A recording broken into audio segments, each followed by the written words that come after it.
All right, well, welcome everybody. It's class if my calculations are correct, class 166 in our ongoing series, and we're getting towards the end of the Shmona Esrei. Just let me spend just a couple of things to pick up. Last week we spoke a little bit. This week, of course, today is Lag BaOmer.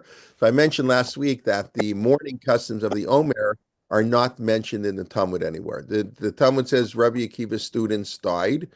And I mean, it's very sad, but the Talmud doesn't say therefore. Talmud just, I'll tell you the context in 1 second. That's what I want to say, what I didn't say last week. And we explained that it appears to be that the real mourning practice is because of the Crusades. We explained last week in the second half of the Omer and happened now. Once they had the Crusades, they sort of attached it to the 24,000 students because it's true. That's what the Talmud says, but the Talmud doesn't put any mourning practices with that. That's, I think, just whatever for historical accuracy. It's kind of, now I'll get into trouble, but it's okay. As we know today, there are two things that happened on Lag BaOmer, apparently. Number one is the students of Rabbi Akiva, stop dying. I don't know exactly. So why is that a celebration? That's number one.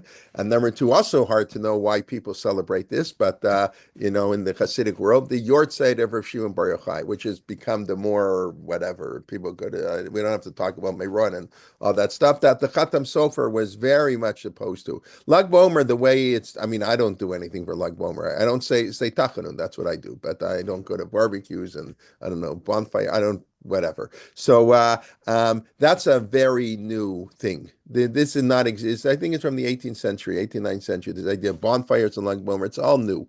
And Chadash Asher Min Torah, this is a newfangled thing. Whoever heard, like make Lag BaOmer like a big thing. So this is not you don't say Tachanun, that's enough.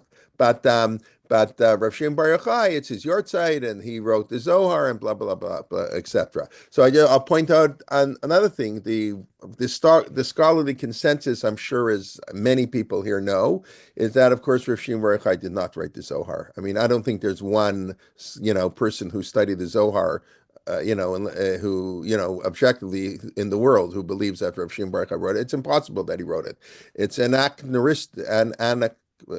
anachronism, right? There's a lot of things there. There are all kinds of proofs. I'm not a scholar in Zohar. I don't read the Zohar. I'm not 40 yet. Okay, I am 40, but I still don't read the Zohar. But all the scholars point out, and we know Moshe de Leon is the one who wrote it in 12th century, and we know when it came out. It was unheard of, etc. And as Mark Shapiro mentioned, when a trip's out, his wife has the letter. There's a letter his wife wrote. Yeah, he wrote. Of course, he's admitting he wrote it. But what they did, and that's common. This is the thing we call it plagiarism, but they called it something very nice. They would say, I don't want. Oh, they did sort of the opposite. It's the opposite of plagiarism. Actually, they said I didn't write it. Somebody greater than I wrote it. In plagiarism, somebody great wrote it, and you claim you wrote it. In the Jewish tradition, often happened people would attribute a text to somebody else because that gave him more authority. Moshe de Leon writes a text. Who cares? Haven't anybody here whatever to Moshe de Leon. But Rav Shimon Bar Yochai, we discovered a manuscript of Rav Shimon Bar Yochai. Wow. Now, of course, that doesn't mean they're not teaching them. They come from Rav Shimon Bar Yochai. But okay, so that's just an interesting idea. It's kind of the most famous. So for the Zohar, by the way, it doesn't mean the Zohar is not an important work, and all the other things like that. And Moshe de Leon was a Torah scholar. He was not on the rank of whatever, but it's not written by Rav Shimon Bar Yochai. Okay, what can you do? But what's interesting, the most famous one is the forgery, of course, of the Psamim Rosh. I know people heard of the Psamim Rosh was a book. Has anybody heard of the Psamim Rosh? Just curious. No? Okay. The person wrote is Berlin. I now forget his first. His father was like the chief rabbi in Vilna. So his father was like a major Gaon Olam. We're talking 1800s. So his son, whatever his name, I don't remember his first name, was a Torah scholar. But he was a maskil. And he was sort of there wasn't really orthodoxy back then, but it was like, it wasn't exactly orthodox. It was, I don't know exactly his life, but he wanted to bring certain changes. And he obviously was a great Torah scholar. So he claimed that he found the manuscript of the Rosh, Rabbeinu Asher, who's the father of the Torah, one of the great, in the top 10 rabbis who've lived in the last 1,000 years, like the Rosh would make the list, you know. So Rabbeinu Asher, who's in the back of every Gemara, the father of the tour, so he moved from Germany to Spain. Very interesting life story. He claimed that these are tshuvot, responsa of the Rosh, and he published it, and he incorporated all kinds of modernish, things that are very, unorthodox. He put into it and claimed the Rosh said it, and whatever. Mark Spierzing is writing a book on that. He gave a couple of lectures on Torah Motion about this, and basically he he pulled the wool over many great rabbis, and many great rabbis wrote haskamot. Oh, this is a wonderful book. Blah blah blah, etc. And there were some rabbis who sort of looked at it closely, said something's wrong here. It doesn't smell right. And they started investigating. Then they of course now then it got 100% proven it's a forgery. What's fascinating is Rav Avadia Yosef will quote it as an authoritative source. I don't know that he's the only one. I imagine he's not. And the reason he does it, this is fascinating. It's like really this requires, I don't know, a lot of discussion. He says, well, since it became part of our Masorah, since for many years, I don't know how many years, but there was a time period where serious Jews took the Besamim Rosh seriously, it becomes part of our tradition, even though it's not the Rosh, it's for Jews. That's a fascinating concept. It's kind of like the opposite of the Meiri, why Rav Soloveitchik didn't put much weight into the Meiri. The Meiri was a great Rishon, lived in Provence, which we're going to this summer, please God. There's still two, maybe four. I don't know if there are four, 2 to 4 places left if you still want to come on a trip to the south of France, or Jewish history France.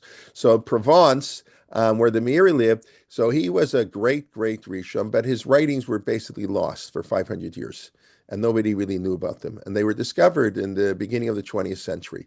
And he has some very important ideas, most famously the idea that Christianity is not considered idolatry, and all the laws of the Talmud that apply to non-Jews do not apply to the non-Jews of today. They don't apply to Christians, among other things. And there are many people, Rav Soloveitchik, chief among them, who discounted, in general, not because of this view. Rav Soloveitchik may hold this view for other reasons. There are other people who held that, but the Meiri wasn't studied for hundreds of years. So even though he's a Rishon, he's not considered a Rishon. So that I can hear a little bit, because it means the critical analysis didn't happen. Like when the Rambam wrote, everybody starts writing critics and the response. Okay, so it was, it's been percolating in the Jewish people for hundreds of years. This was discovered out of the blue. So is he a Rishon or not? Okay, that's just an aside. Okay, but it interests. I don't know if anybody here has studied the Zohar, has looked at the Zohar. It's as I always like to quote Rabbi Gemara here in Toronto. He says that Kabbalah is studied by great tzaddikim, like really pious, high level, great Torah scholars, or basically fools, people who know nothing, like the Madonna part of mysticism, whatever. So that's normal people don't study the Zohar, people like me and you, whatever, because it's not whatever. But okay, but just one more minute, then we'll get back to here to Modim. But we were talking last week. I just mentioned the Omer released the Crusades. So does anybody know? This is really fascinating. Does anybody know the context of that Gemara that says Rabbi Akiva's 24,000, or we mentioned 12,000 pairs of students died in this time period? Like where is this Talmud and what's the context? Anybody know? It's actually it's just fascinating, I think. So it's in Yevamot. I didn't I'm not going to show the source. So just you'll have to trust me. You can look it up later. Yevamot 62b, and the Talmud. It's talking about having children. It's the mitzvah pruervu.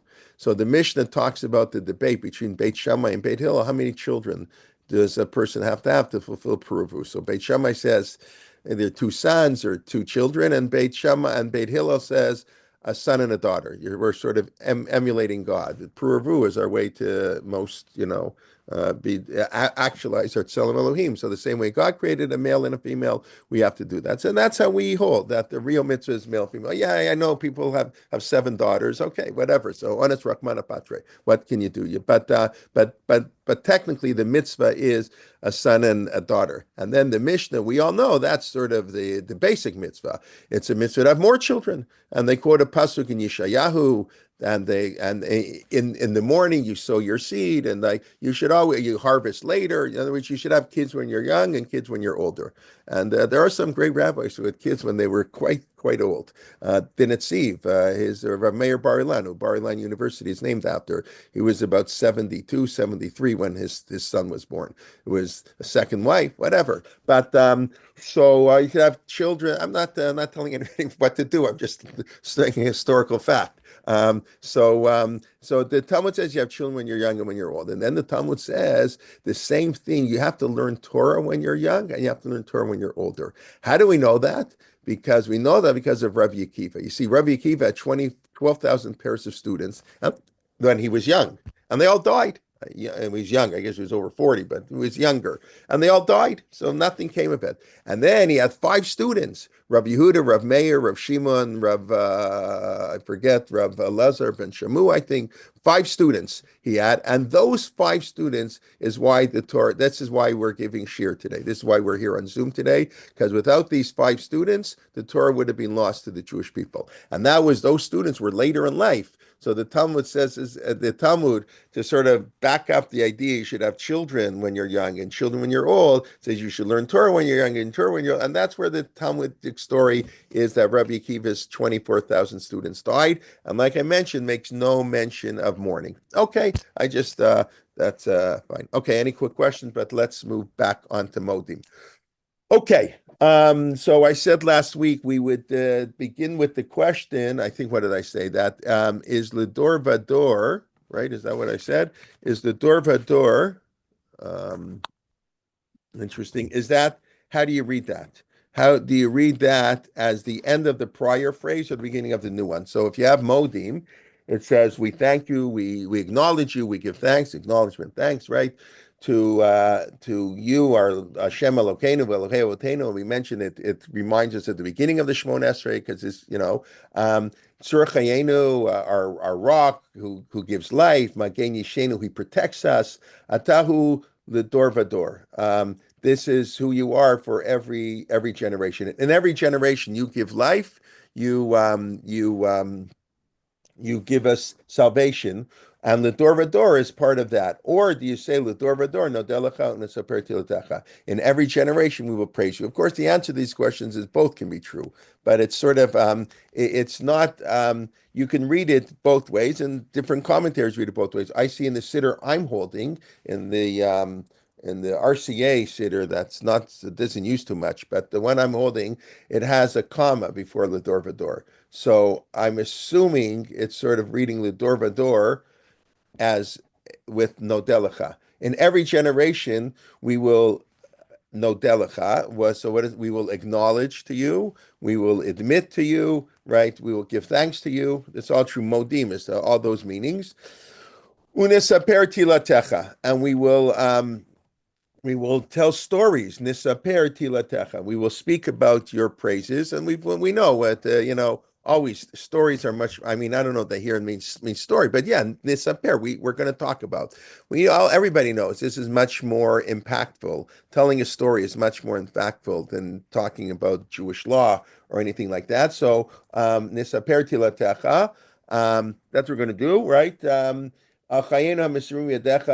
That our life is in your hands, right? This acknowledgement of God decides when we live, when we die. That's a very basic Jewish belief that is sometimes tested today. In other words, with medical issues, end of life issues, how much do we say that humans can and should and life? And we know it's not always possible, or it's not true that we believe that every single moment of life is of infinite value. We do believe, at least not everybody, but where I come from, the mainstream, as I understand it, in Jewish belief, is that the person who's suffering today, it's not, you don't necessarily want them to live on. And we had the famous story that the maidservant of Rabbi Yehuda Hanassi basically prayed that he should die. Without getting into the story, and the commentaries they quote that when somebody's very sick, it's not necessarily right to pray they should get better. Remember Avram Steinberg, who's perhaps the world's greatest expert on medical ethics. So when we were running our medical ethics conference, came every year, he said that they say to him, someone's mamish dying, and they're in end stage whatever, and they're in pain, and they call come together to him. He says that's not right. We should come together and say to them they should die. Not to, I mean, I know that sounds cruel, but okay. So I'm not really saying they call together they should die.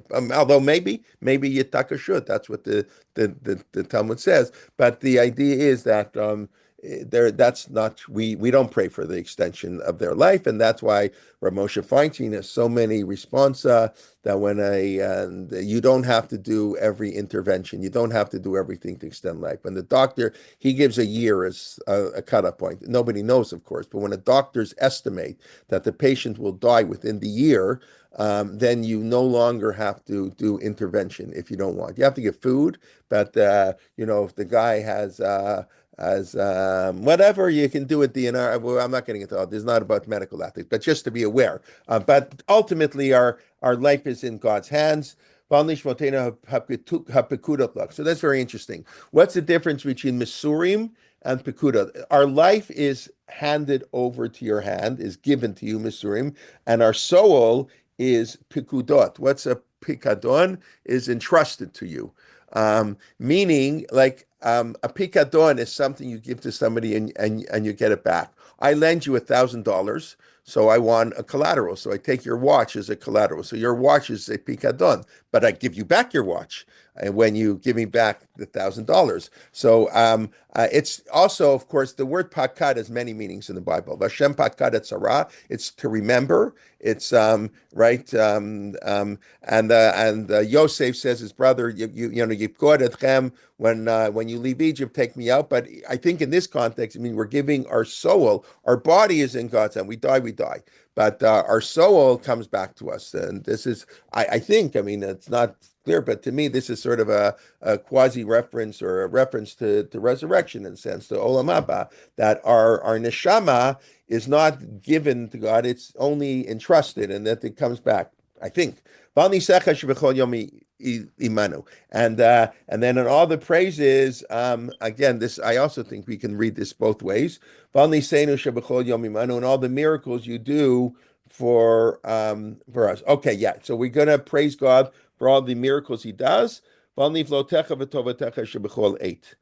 all His wonders and goodness that He does at every time. So I just want to spend, also it ties in, today is, because it's Lag BaOmer, and like I said, the two people we talk about on Lag BaOmer are Rabbi Akiva and Rav Shimon Bar Yochai. I don't, by the way, of course, Rav Shimon Bar Yochai was a student of Rabbi Akiva. They were very different, very, very different. Rabbi Akiva is V'ahavta l'recha kamocha. I think if you want to think of the one, the Zekla Gadol B'Torah, said the major principle of the Torah is to love your neighbor as yourself. Rabbi Akiva, and his love for Rachel, and his and he had 24,000 students. So clearly he was whether that's an exaggeration or not doesn't matter, but it means he was very charismatic. People liked him. People were attracted to him. Rav Shimon Bar Yochai lived in a cave for 13 years, and when he came out of the cave, he lived there for 12 years, and then when he came out of the cave, he killed somebody. So the Gemara says he couldn't take it that people are. He didn't throw a knife at them, but he stared at them and they died. I don't know what that means exactly, but that's what it says in the Talmud, that he came out of a cave. Well, how can people work? How come they're not learning Torah? I don't understand. God said, go back in the cave.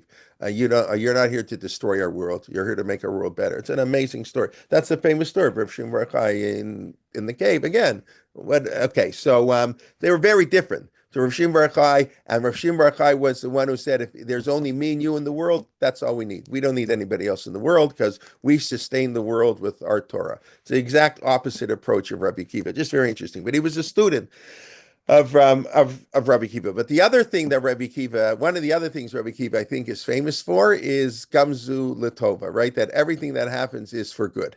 And we discussed last week, what happens if somebody just doesn't feel they can, like a Holocaust survivor, doesn't feel that they can give the thanks to God and express this thing. And we expect that's what Yirmiyahu and Daniel did when they cut out that God is awesome and powerful, Hail HaGadol HaGibor Banara, and they couldn't say it because they saw the destruction of the first temple and the Jews being persecuted. And the Anshe Knesset Hagdolah returned to Israel, restored that. So there is some precedent, I think, more than precedent. The Talmud acknowledges that you can't, God is the God of truth, and you can't say it.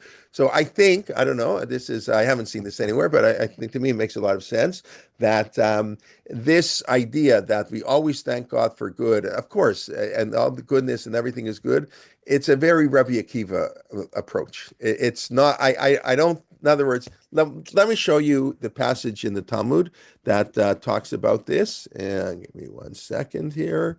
Okay, so this is a Gemara in Brachot, 60b. Okay, why is it doing this? Why is it here still? You don't see my green thing, do you? Okay. Okay, so the Gemara says like this. This is a little bit well known. You have to bless for the something when something bad happens. The same way you make a blessing when something good happens. So the Gemara wants to know what bracha to make. Okay, that doesn't interest us now, but the Gemara said, whether there's sometimes a tova meitiv, sometimes a shachayanu, and here you have, of course, when something bad happens, we're not happy, but we say Baruch Dayan Hamet. But blessed is God who is the true judge. By the way, it wasn't only said in the time of Talmud on a death of an individual. I don't know, you heard bad news. In other words, the Talmud says, Besorot Ra'ot. I think it's a broader, but that's, again, not for now. So the Rava says you have to accept it with joy. That's very, very difficult. What I mean, the same way means it's a different blessing, but you should accept that it comes from God. But Rava is much later. That Rava is along the lines of Rabbi Akiva, I think. And then the Gemara says, okay, how do we know this? And the Gemara goes through a whole discussion. Fine, a little bit. And then the Gemara says, Amar Rav Yehuda, Amar Rabbi Rav Mishum Rav Meir, and the Kain Tana Mishmei Rabbi Akiva. So this teaching comes from the name. There's a whole line of rabbis, but it originates from Rav Huna saying in the name of Rav, who heard it from Rav Meir, and it was said, or it was also taught in the name of Rabbi Akiva.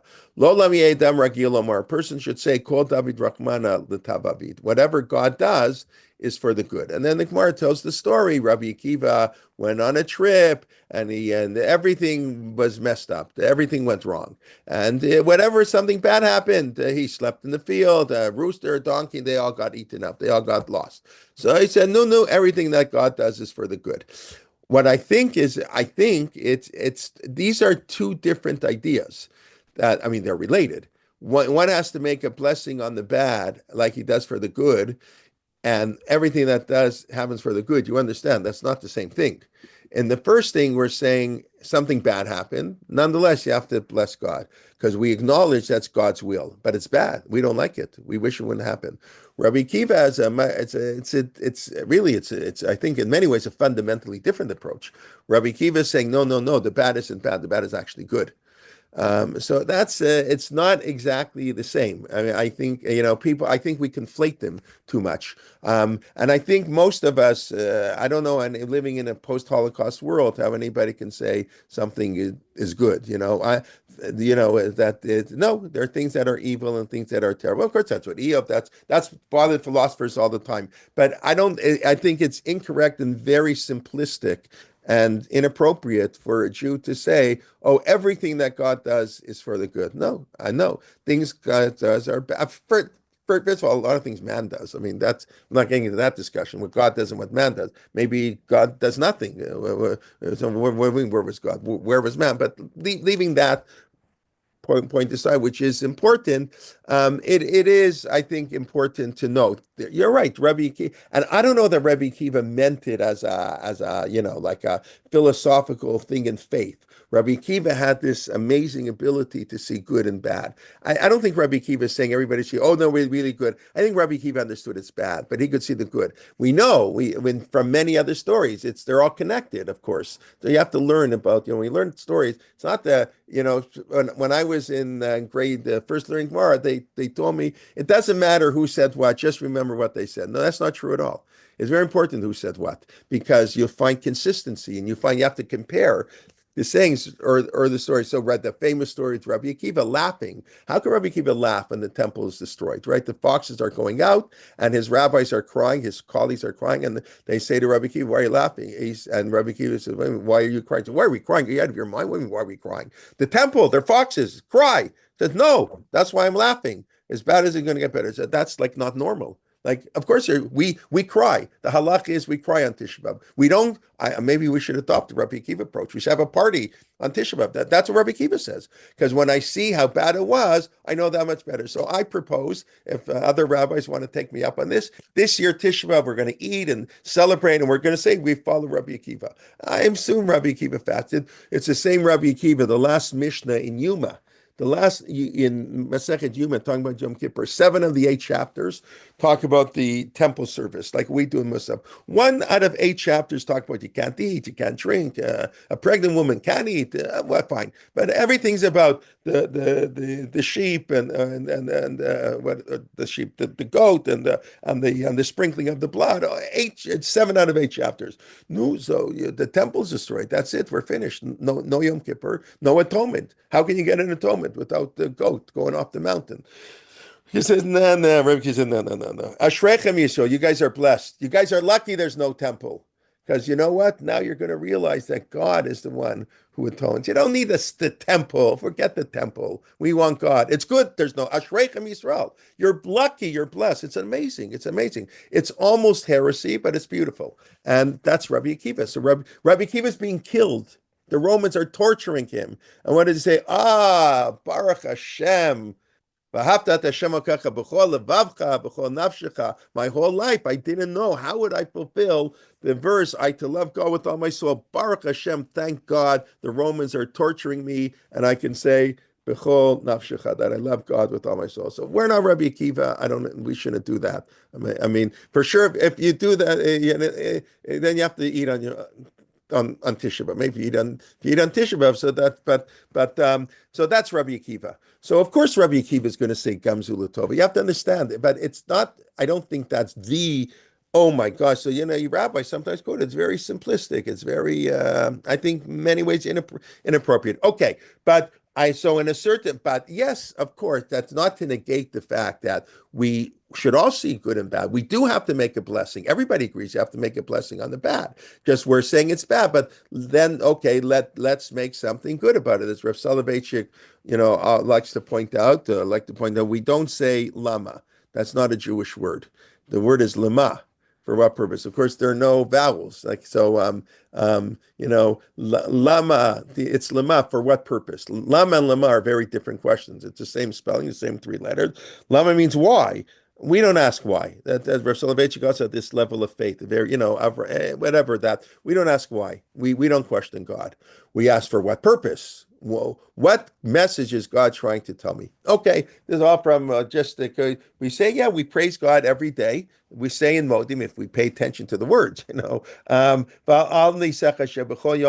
every single day, your tremendous miracles, your nes, and of course we have 2 types of miracles, nes nigla, nes nistar, right? Hidden miracles, the sun rises, nature works, I mean, when there are problems, you appreciate how good things when there aren't problems, right?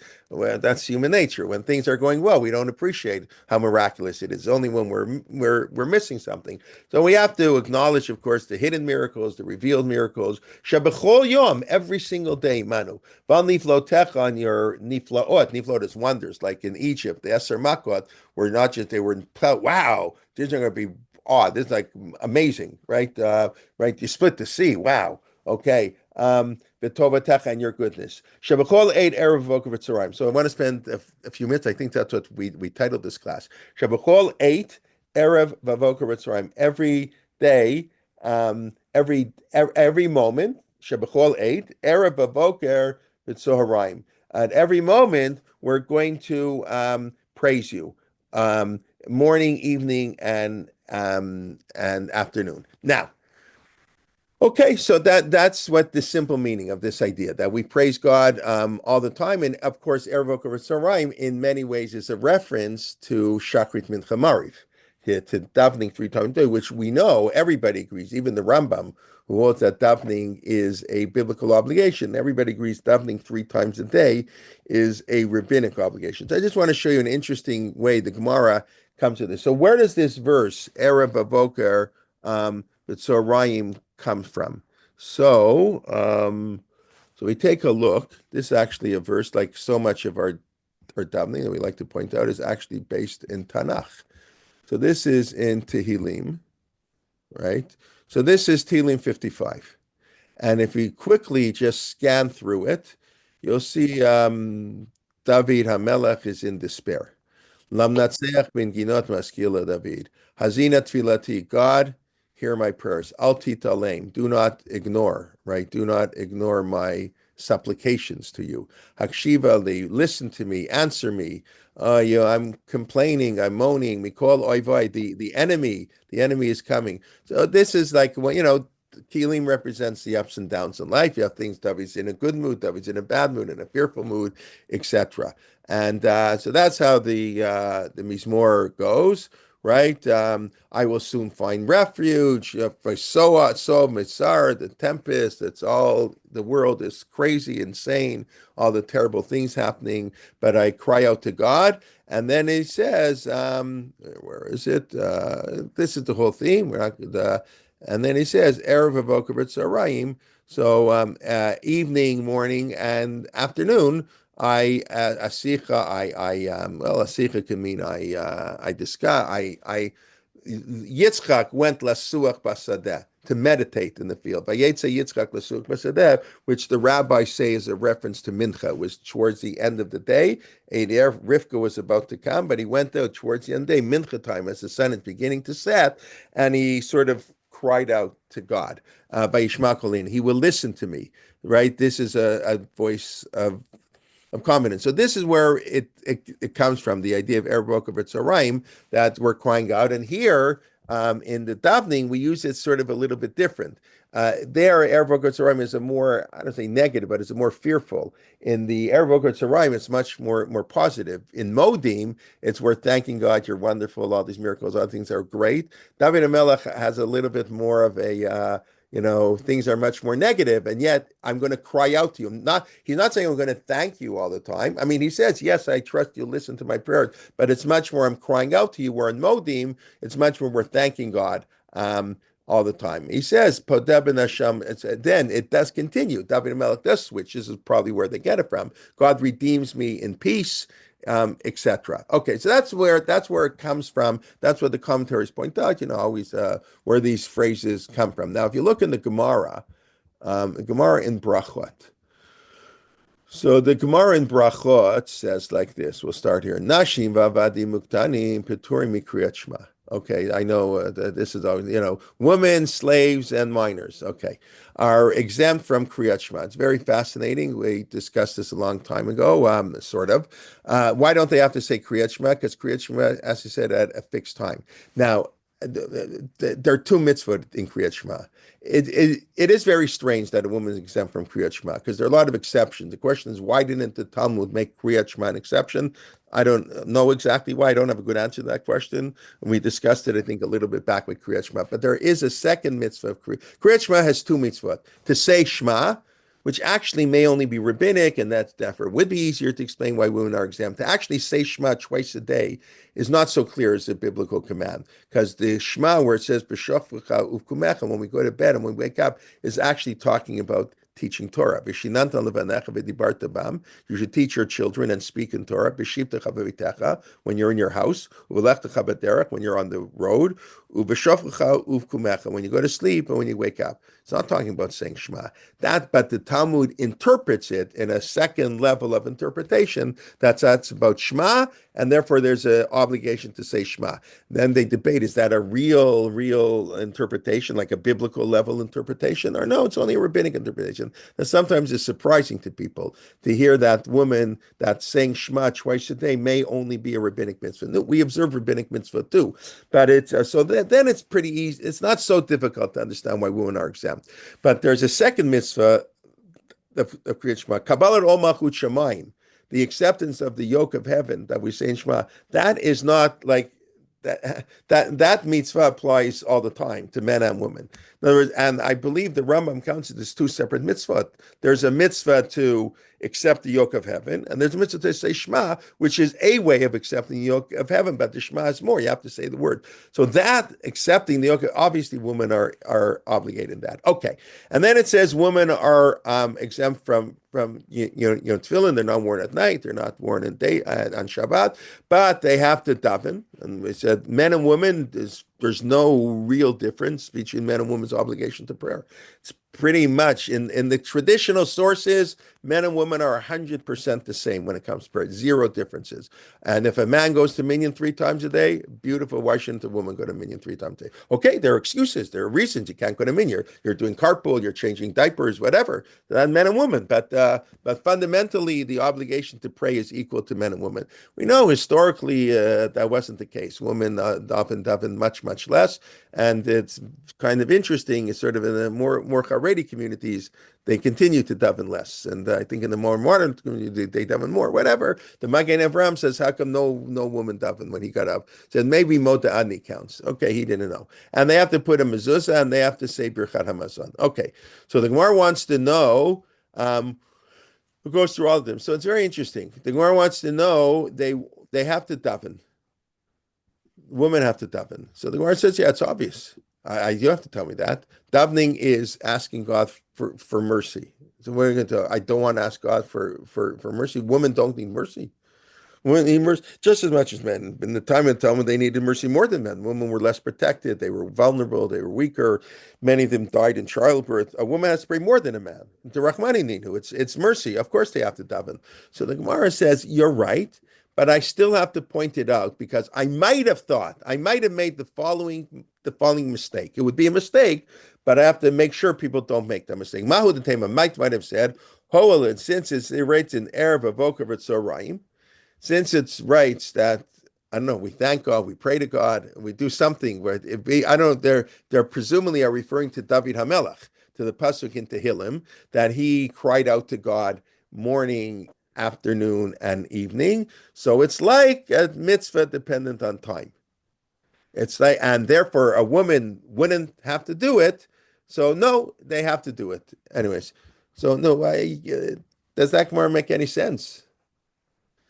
I might have thought since I have to pray morning, evening, and night, that it's a time-bound commandment. Well, when isn't it morning, evening, or night? What time of day isn't it morning, evening, or night? There was when wouldn't the woman what is the time? According to Erev, if our idea, which the Talmud in a sense is using this verse as the obligation to pray. In other words, the obligation to pray, this, and by the way, that's why most commentaries assume prayer is only a rabbinic mitzvah. It's derived from this pasuk in Tehillim, and it's rachamim, right? But a woman, but when is the time that's not Erev Boker V'Tzorayim, right? So what do you mean? There would be a time, it's a time-bound mitzvah. It's not time-bound. Okay, yes, you have to daven morning, evening, and night. That means you have to daven all the time. It's not time-bound. And everybody agrees with that. You can daven whenever you want. 24 hours, 24/7 is allowed daven. The rabbi said you should daven in the morning, you should daven in the afternoon, you should daven in the evening. But when the Rambam talked about the mitzvah, it's once a day, twilight. Oh, so you're saying twilight. So that's very good. So that's like, we'll get to, that's like the Gemara with Rabbi Yishmael, right? The Gemara in Menachot, Rabbi Yishmael ben Doma asked his uncle, Rabbi Yishmael, I think that was Ben Doma, I think was his name. He asked his uncle, Rabbi Yishmael, says, I who know the entire Torah, that's where he started. It's a little bit, I who know the entire Torah, you never heard of him, right? Ben Toma. He's not some famous one, but I don't know. He knew claims he. That's the problem. When you think you know the whole Torah, we're already got have a problem. I know the whole Torah. Can I study Greek wisdom? Chachma Yivanit. So Rabbi Shmuel told him, and you have to. And Rabbi Shmuel says, "I'll tell you what. It says in the verse in Yoshua, Begeitavo Yomam V'Layla. You have to meditate on the words of Torah day and night. If you find a time that's not day and not night, you can study Greek wisdom." Now, the simple meaning of the Gemara is that he was telling him, "Don't be an idiot." He was telling his nephew off, and he didn't. It wasn't a serious thing. But people, and some people interpret, "No, you see, you're not allowed to study," and it's also Greek wisdom. What's Greek wisdom? But anyways, that being said, so honestly, this is not. Some people say, "Okay, you can study Greek wisdom at twilight." Or at what's it called in the morning between dawn and sunrise? That's not true. What's the opposite of twilight? I forget what it's called.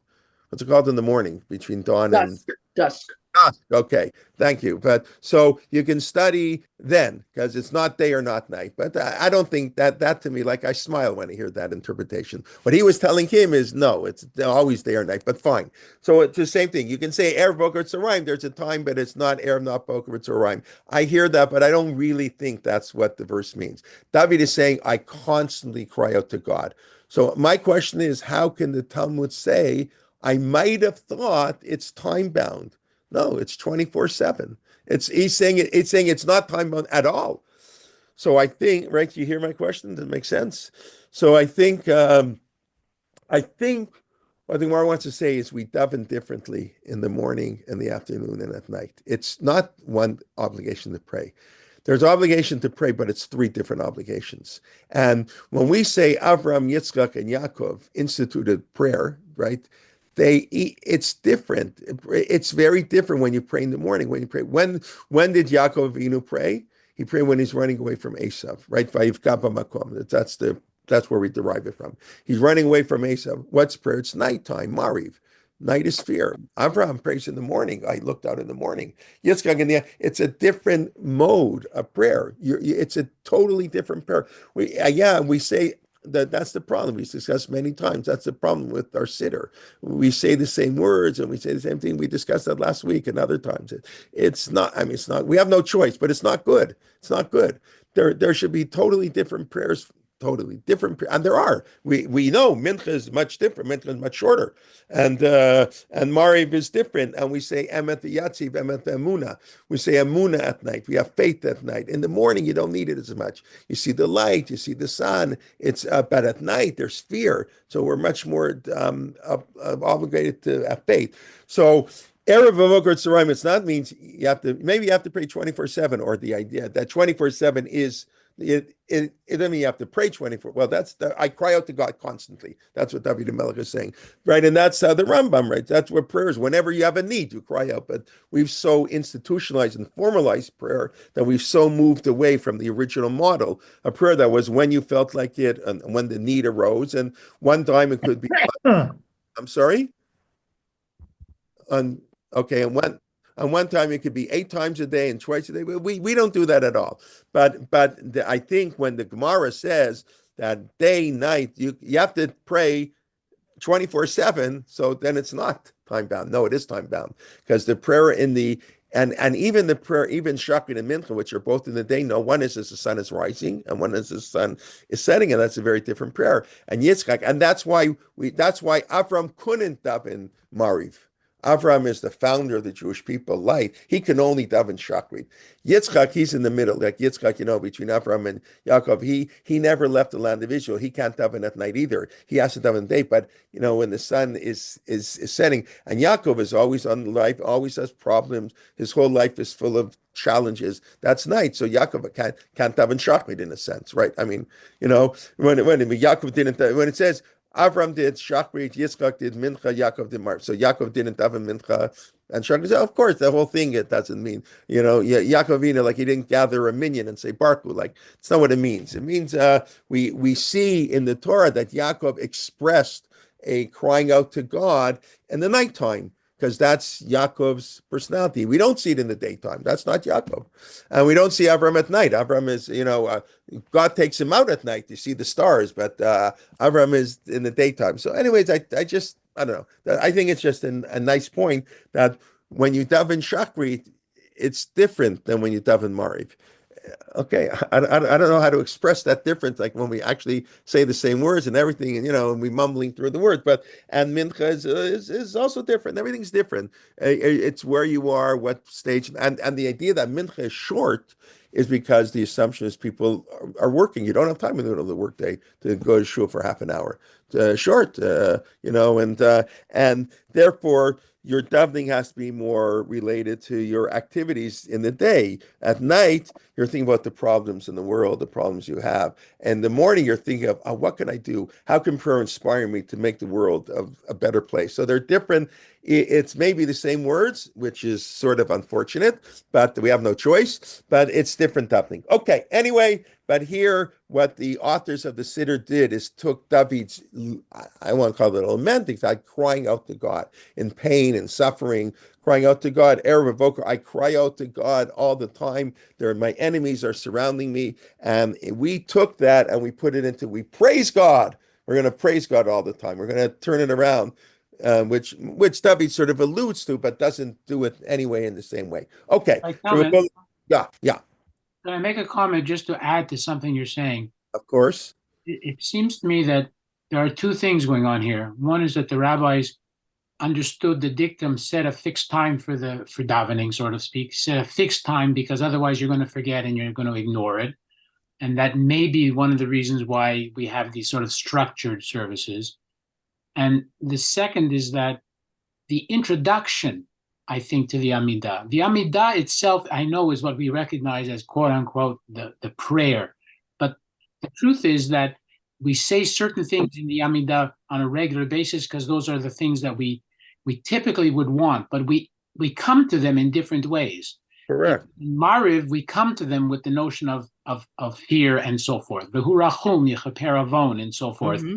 In the Hmm. morning, we're busy praying, Hallelujah. praising until Right. Exactly. we're 100%. fed up. And in the afternoon, we haven't got so much time to pray, so we do a Right. quick praise and so forth. So I think that the sense that the rabbis had that they are different modes is sort of reflected by those different introductions. And Right, 100%. Yeah, yeah, that's right. That's what we're saying. That yes, they're different, and even the Shemona Esrei, that's the same words. Right, it's the lead up to the Shemona Esrei. right. And we don't say Gaal Yisrael before. We only do that chakra. We sort of do it in Mari, but then we added something else, and we pray that night should go well. Right, it's a whole. Now we today have lost our sense of day and night. I mean, to a large degree, not 100%, because we have night, we have day and the night, we have electricity, we have lights. I mean, people went to bed at night. Night that's just getting started. Night is the time of entertainment. I mean, today night is very different than in the time of the Talmud. Oh, it still has that element. It's still not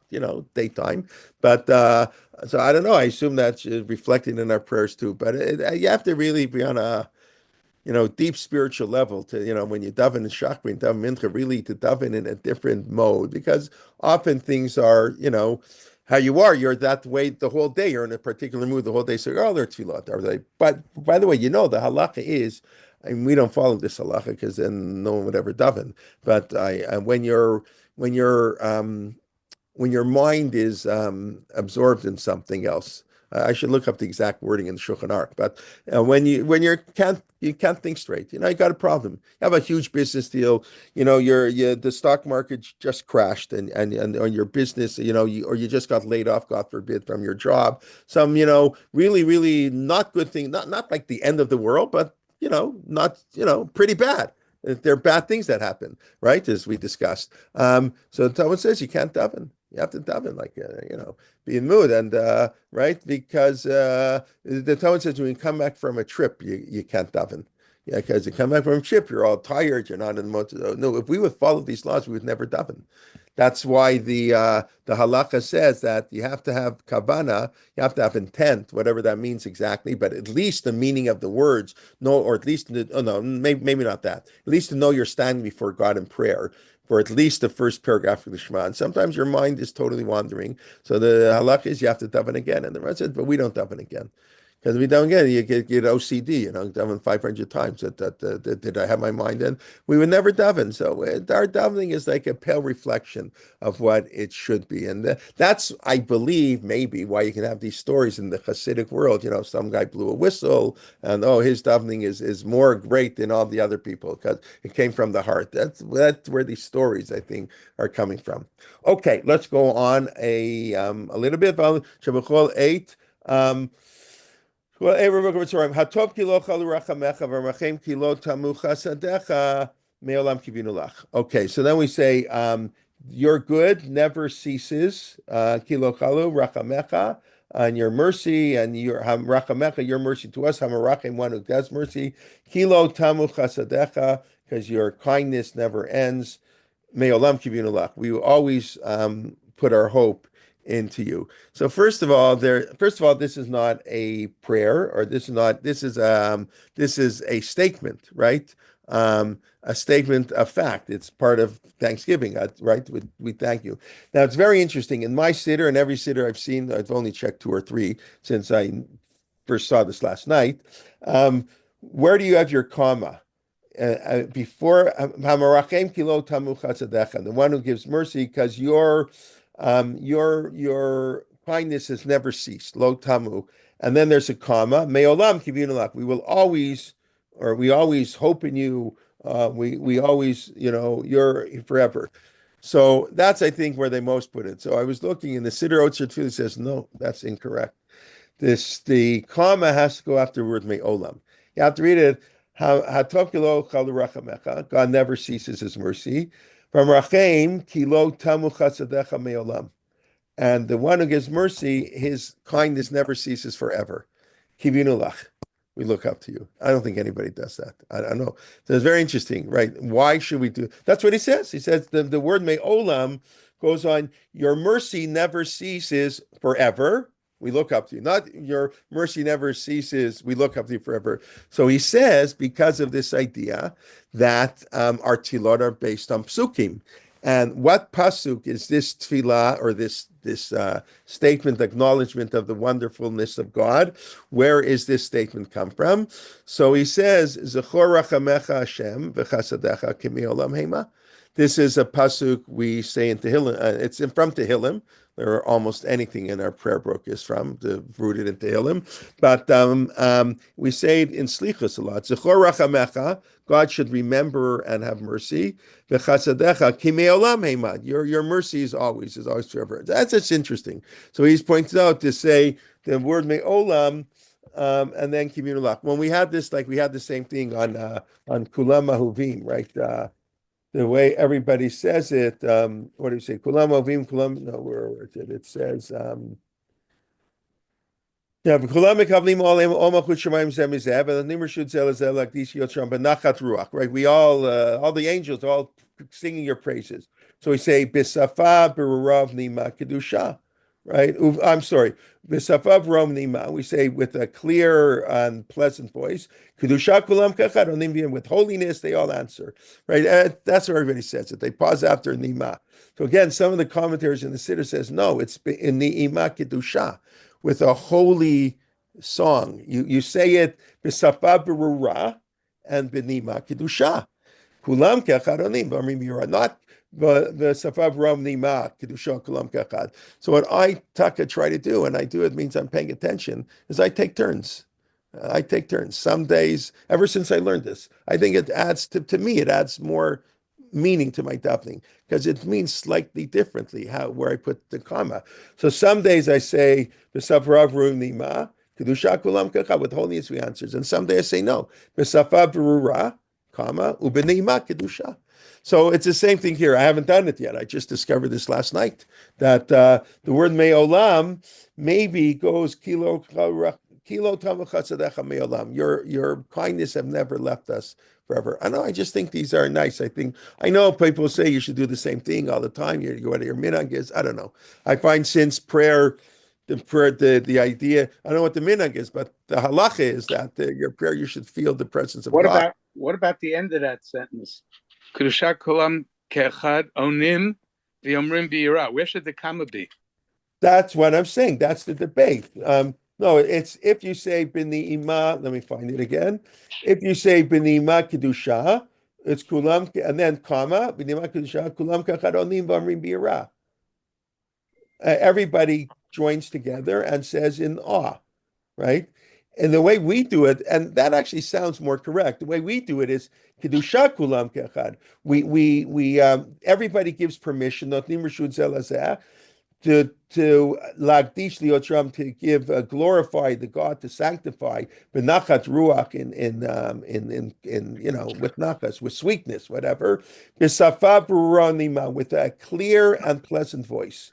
Onim, And onim, no, and then we say, and onim, we, comma, no, and onim, then we, comma, v'omrim bi'ira. The right, omrim bi'ira is a separate phrase. Onim, right. comma, b'gusha onim, the omrim bi'ira.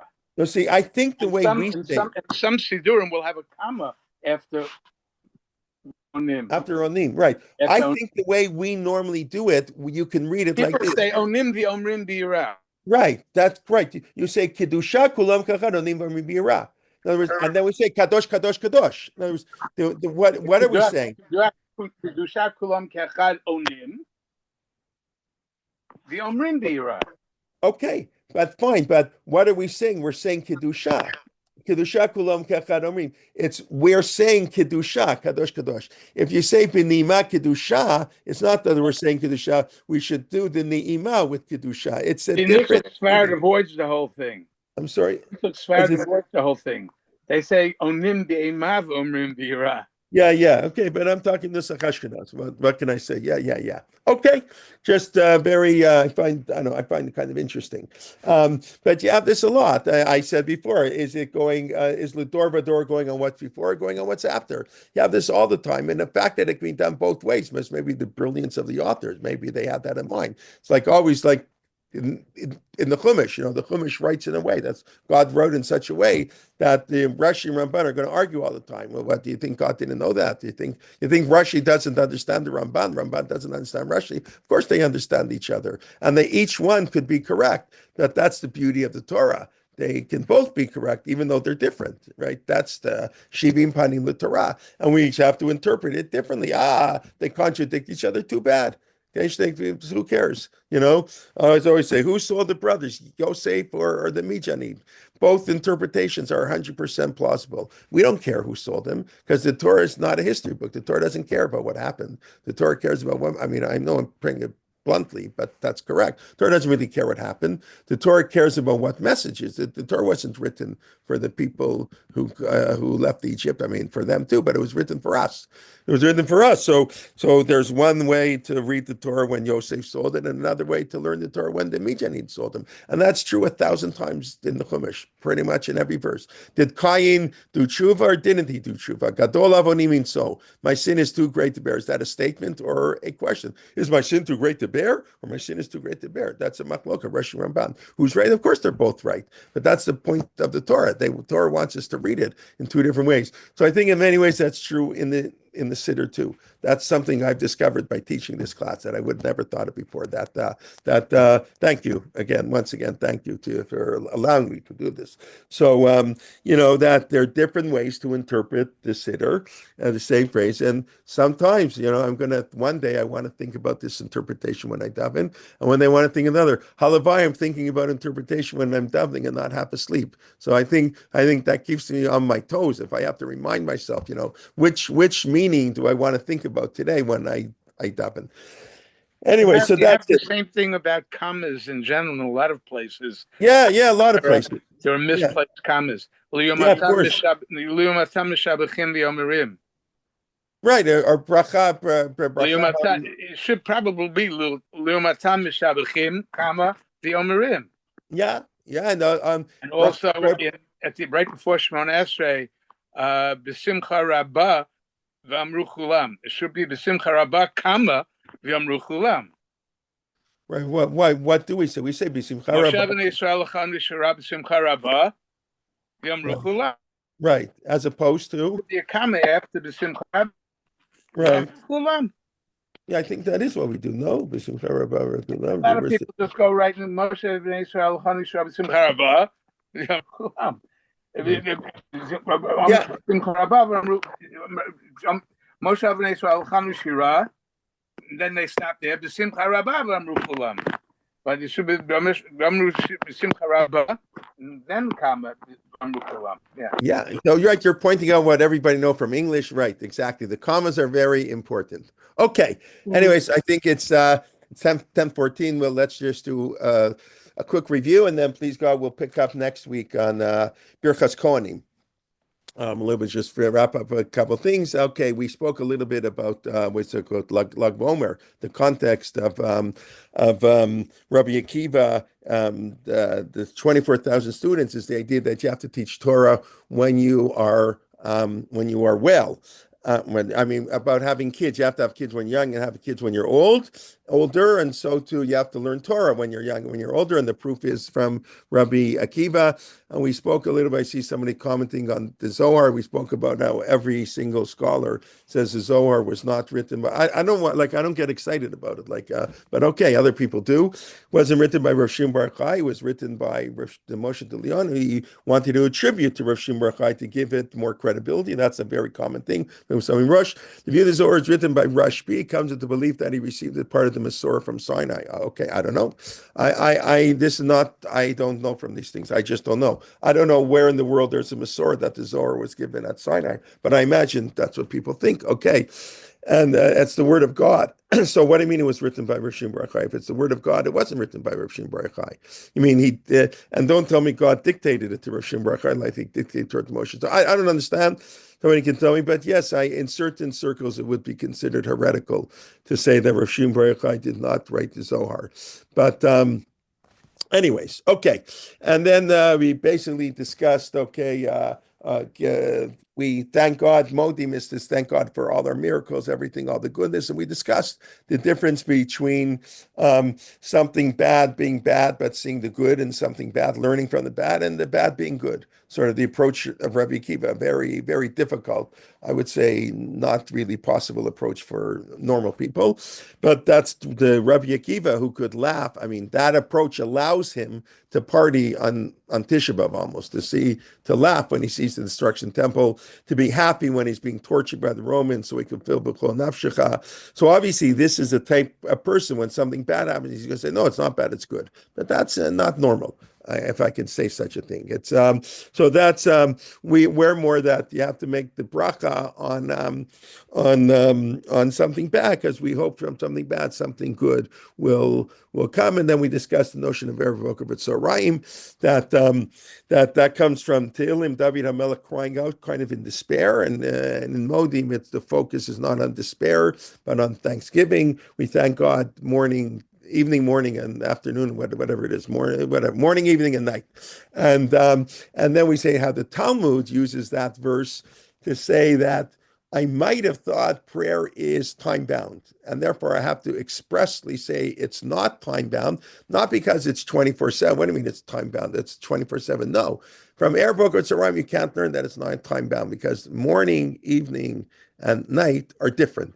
They may blend into each other. They may cover 24/7, but we have a different mode of prayer when we pray in each one, and therefore you have to specifically tell us that women are exempt. And then we had just a little discussion where to put commas, but God's mercy is forever, or God's mercy is merciful, and therefore forever we look up to him and thank him. Okay, let's see any other questions here. No, in Sim Shalom, so the commas after Kedusha. Kedosha, where you're talking where now? Kedusha kulam kecharonim b'arim b'yirah. We were discussing before. Yes, that's Yeah. what I'm talking about. So the comma is where? The Comma after Kedosha. They don't have it as right. Kedosha. That's Kedosha. Right. Oh, Benima Kedosha. Right. With that makes more sense grammatically. Benima Right. Kedosha. That's the other version that I now that some of the Exactly. commentaries in the Exactly. Siddur. That's very interesting. The Sim Shalom's the conservatives, right? The conservative That's right. movement.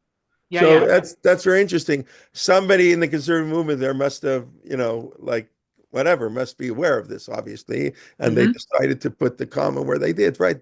These are things that, like, unless you study them, like who in the world pays attention in the Siddur where there are commas? And probably mostly during, I imagine in Europe when they printed the Siddur, the Tikkun Meir Siddur, the old Siddur, do they have commas in them? I tend to doubt they have commas in them.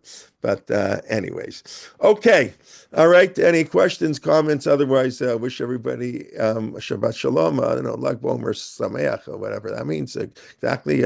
We don't go for bonfires, especially in Israel. I mean, thank God I didn't hear of any fires, but especially what happened last week. I don't know how anybody could light a fire on Lag Bomer in Israel. I mean, it's dangerous. It's mamish dangerous. But anyways, okay. But we should have the merit that Rabbi Akiva to always be an optimist. Rabbi Akiva always saw that we can learn from Rabbi Akiva. Maybe we can't quite reach his level that everything is good, but we can reach the level that we always can see hope and always see great things for the future. So, okay. Shabbat Shalom. Rabbi Leiptag's back this week after missing last week. It was in London, 11:15, and I mentioned Tamar Wiseman can't make her class this week on Monday. Her class on the Shvatim. I've actually, I teach her in that class, but actually, I've listened to them on after the class. It's very interesting. Okay, everybody, Shabbat Shalom. Be well. Thank you very much.